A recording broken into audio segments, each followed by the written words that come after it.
Salut, c'est Apo86, bienvenue à cette nouvelle critique à chaud, consacrée à un film sorti aujourd'hui, réalisé par Denis Villeneuve avec au casting entre autres Timothée Chalamet, Zendaya, Rebecca Ferguson et Florence Pugh. Je dis bien entre autres parce que le casting est quand même assez dense sur ce film. Il s'agit de Dune, deuxième partie, donc la suite d'une première partie sortie en 2021, réalisée également par Denis Villeneuve, que j'avais fortement apprécié et qui m'avait un petit peu réconcilié avec Dune, puisque j'avais énormément de mal avec le premier film des années 80, réalisé par David Lynch. Et celui-ci, le premier m'avait réconcilié, j'avais hâte de voir ce que donnait la suite, où allait Denis Villeneuve. Donc ce Dune, deuxième partie, raconte quoi? On se retrouve tout simplement la suite, simplement là où c'était arrêté, le premier film, donc avec Paul Atreides, seul survivant du massacre de sa famille, de sa maison, des Atreides, donc massacré par les Arconèdes, sous ordre de l'empereur, bien sûr, et il se rallie donc aux Fremen, et notamment à Chani, pour préparer tout simplement sa revanche contre l'envahisseur qui a envahi Arrakis et qui veulent exploiter à fond l'épice. Puisque qui maîtrise l'épice maîtrise le monde, comme c'est rappelé au début de ce film. Alors lui, il ne pense qu'à se venger, sauf que sa mère va se servir d'une religion mise en place par sa caste, disant que Paul serait peut-être, éventuellement, le Messie venu sauver Arrakis de son destin et surtout amener ce que les Fremen appellent le paradis vert sur cette Arrakis aride. Paul qui devra donc faire un choix entre l'amour et sa vie et son destin, surtout afin de sauver la galaxie. Alors, qu'est-ce que j'ai pensé de ce Dune deuxième partie? Eh bien, c'est un peu difficile à dire parce que cette œuvre quand même est dense, très dense. C'est un petit peu comme ça que je vais résumer ça. Alors, c'est beau, c'est une très belle photographie comme Denis Villeneuve a l'habitude de nous faire, qui nous retranscrit vraiment l'atmosphère d'Arrakis avec ses plans larges, ce soleil rasant sur les dunes, le sable qui virevolte, les petits détails, les lunes, voilà, c'est beau, c'est franchement très beau. Il a su reproduire l'atmosphère d'Arrakis mais à merveille, et ça franchement, chapeau bas.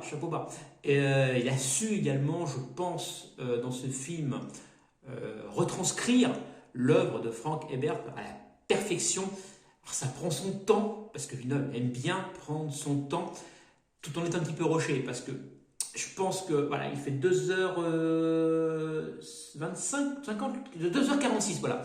Le film, il fait un film de 3h, 3h30, un petit peu à la Seigneur des Anneaux, je pense que ça aurait pas été plus mal.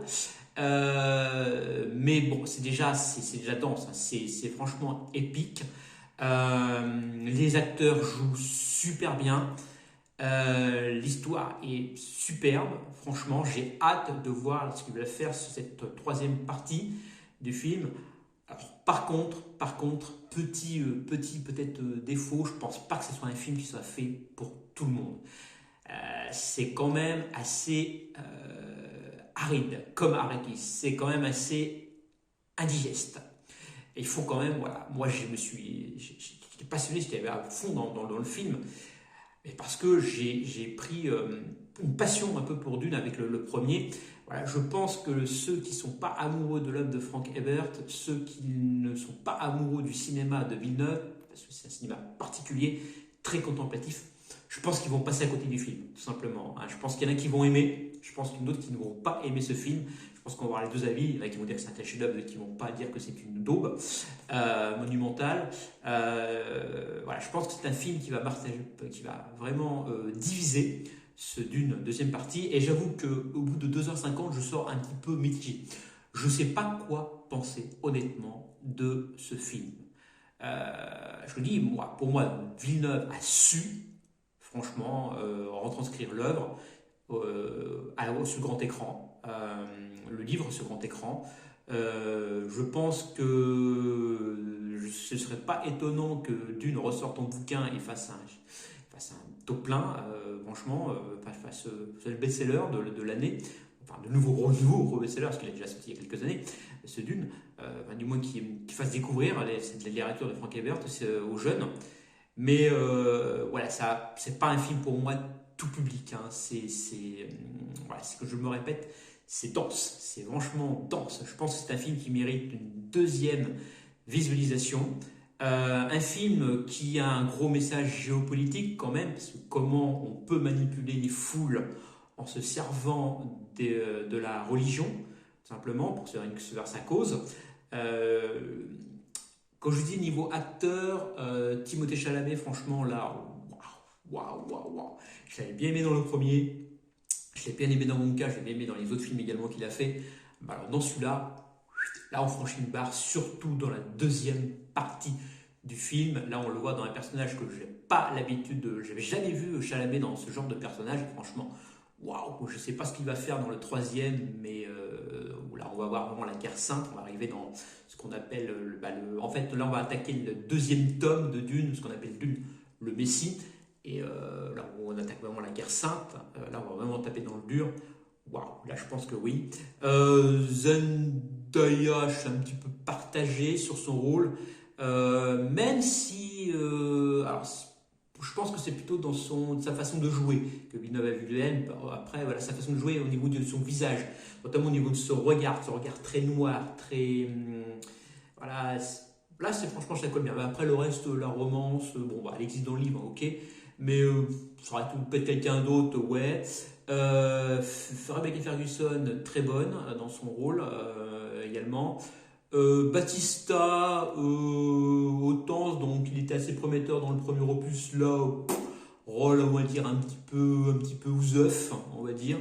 Bref, voilà. Je sors voilà, de cinéma, de cette salle, donc d'une deuxième partie, franchement assommé. Voilà, assommé. La note, je vais prendre quand même quelques jours pour la donner, là, parce que j'ai besoin de digérer cette œuvre. C'est vraiment une grosse œuvre. Et c'est la première fois que ça m'arrive une critique à chaud, mais je ne vais pas mettre d'appréciation. Je vais pas mettre d'appréciation. D'habitude, je donne l'appréciation de Captain Watch, donc nul, pas mal, très bien, excellent. Voilà, je sais plus comment c'est classé sur Captain Watch.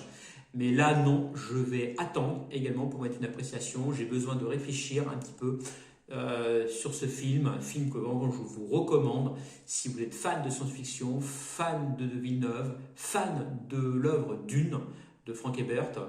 Allez-y, parce que je me répète, mais Villeneuve a su retranscrire l'œuvre au cinéma. Ça fait très longtemps que j'avais lu, alors je n'avais pas toutes les Dunes parce que c'est vraiment un gros pavé.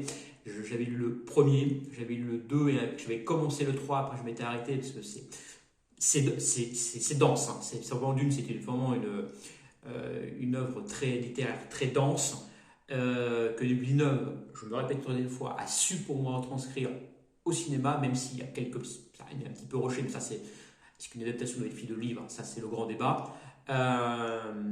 Et ce film, il est aussi dense que le livre, tout simplement. Ce serait mon résumé. Voilà, c'est dense. J'en ai fini avec cette critique à chaud, peut-être un petit peu brouillonne, un petit peu mélangée. Je mets les musiques viennent, c'est le principe des critiques à chaud, c'est de l'impro total. Dites-moi ce que vous avez pensé de ce film en commentaire. Moi, je vous dis à plus et à la prochaine. Salut!